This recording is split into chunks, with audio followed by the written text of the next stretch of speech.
300 square feet in the universe. You know why? Because you guys are here. And so am I. Barely. Man, almost didn't quite make it into town. We missed you last night, Yeah, I'm James. sorry to interrupt. I forgot to. There's a special presentation from the bottom. I got so excited you were here. A special presentation for you from the Buffyfest. Oh, Star Wars.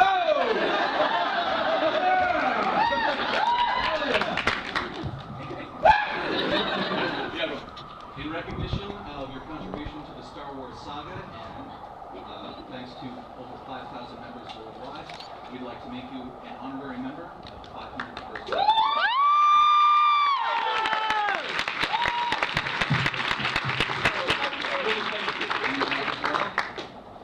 George Lucas loves you guys, by the way. I don't know the guy, but I heard from a guy that told me, that George loves you.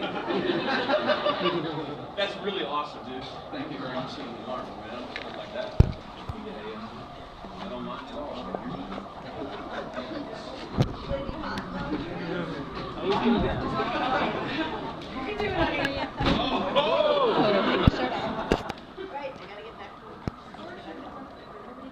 What I do.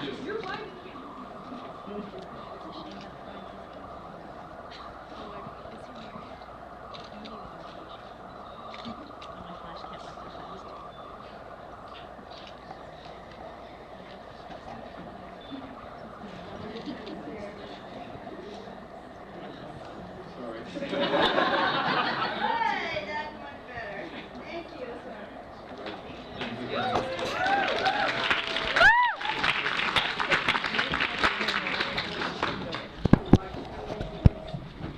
Yeah, man, that's the real work of the world. 501st helps people who need help, which is probably more than the actual clone troopers really did. It's the truth, man. Film it. You scared me, though. You did scare me for like a little bit. Right on. Okay, let's get to it. You guys paid for some answers, man. You can ask me anything that you want, but I won't necessarily answer.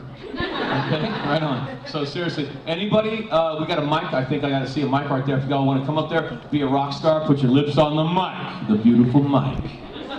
I taught my son that the other weekend. I played with my son in Santa Monica, and he rocked. And like the sound guy was on heroin, man. He was like, yeah, I'll be right there, man. All right. We show up at 6 o'clock, like 2 hours later. 2 hours later, we're like, we have a microphone, please? We sound checked 15 minutes before they let the crowd in, and my son didn't get no sound check, nothing. And I go to his band, he's got his band, and I'm like, okay guys, this is rock and roll. You just roll with it, just roll, and keep on rolling until you get down the hill, man. And they did. They were like 14 years old. They're like, yeah, okay, right on. Okay. Beautiful. Okay. Love you. You are brave. You're the first one. What's up? So, my question is, what has been the most terrifying moment in your life?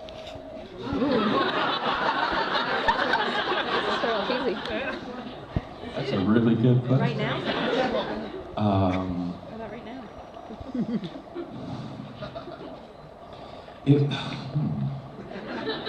I mean, like the moment that should have been terrifying, like if I wasn't a fool, or the moment that I actually felt fear. I was thinking the moment you actually felt fear, but I'm curious. Because that's my problem, is I don't feel fear. Like when other intelligent people feel this feeling of fear, like don't put your hand on the stove, I don't feel that thing. So, like when my son was born, I gotta say, man, like I've had people come up and knife me. I've had people put a bottle in my face. I've had stuff's happened to me that are just. But my son being born, that was a moment of true terror. Seriously, that's they say that a man's cognitive abilities transform when he sees his first child. His ability to think ahead, to plan, to moderate his own emotion, all of these cognitive abilities, they just kind of gear up when he sees visually his first child. I think the same is probably true for women, but they didn't test that. But it's got to be.